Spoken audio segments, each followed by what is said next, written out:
Hello everyone, welcome to my YouTube channel.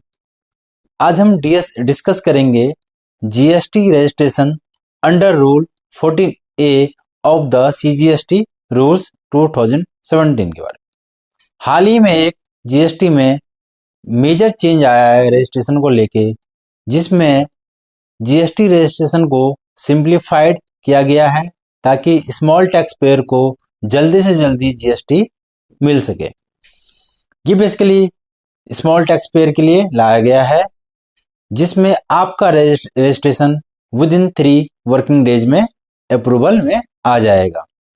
Law में provision है 3 working days का, लेकिन हमने अभी जितने भी रजिस्ट्रेशन अंडर रूल 14A में किए हैं वो मैक्सिमम 1 to 2 आवर्स में ऑटोमेटिक अप्रूवल होके आ गया है।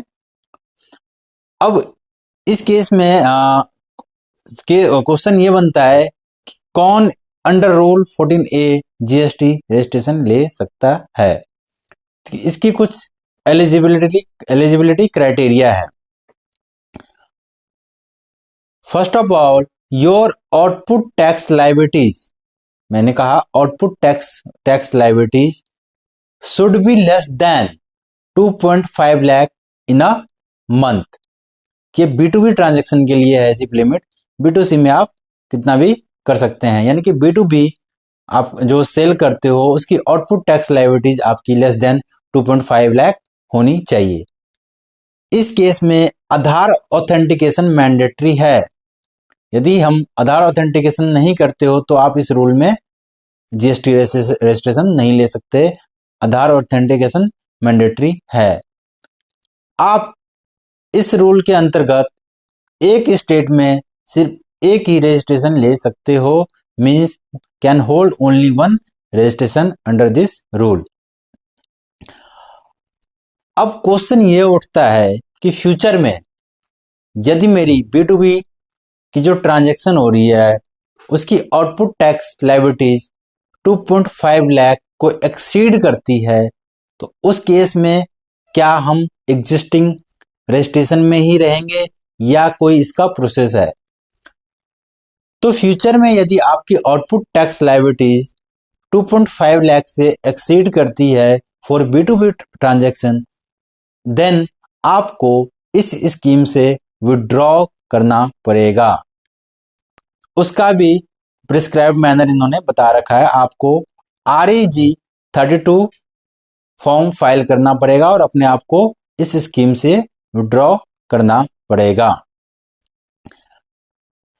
विड्रॉल के केस में आपको जिस दिन आप विड्रॉल करोगे तब तक की आपको ड्यू रिटर्न्स सारी फाइल करनी पड़ेगी।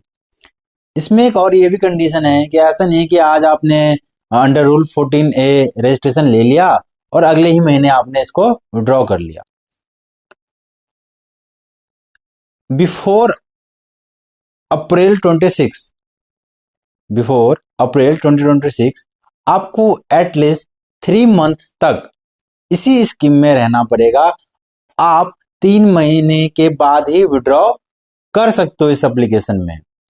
एंड आफ्टर 1 अप्रैल 2026 के बाद ये जो कंडीशन है 1 मंथ की है कि आपको एटलीस्ट 1 मंथ की रिटर्न फाइल होनी चाहिए। इसके अलावा विड्रॉल के टाइम पे आपका कोई भी पेंडिंग अमेंडमेंट या कोई सो कॉस्ट नोटिस नहीं होना चाहिए, या आपका कैंसिलेशन का प्रोसेस पेंडेंसी में नहीं होना चाहिए।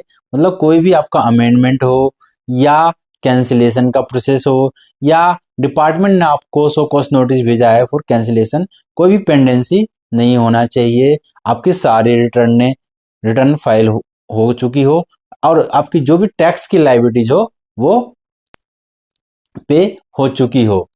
यह एक बहुत ही अच्छा मूव लाया गया है, जिससे स्मॉल टैक्स पेयर को काफ़ी फायदा हुआ है। क्योंकि पहले जीएसटी रजिस्ट्रेशन लेना एक बहुत ही लेंदी टास्क हो गया था। डिपार्टमेंट इसको अप्रूव नहीं कर रहे थे, नोटिस बार बार आए जा रहे थे डॉक्यूमेंट्स को लेके। इसलिए यह एक स्मॉल टैक्स पेयर के लिए बहुत ही अच्छा कदम लाया गया है। थैंक यू फॉर वॉचिंग मी। धन्यवाद।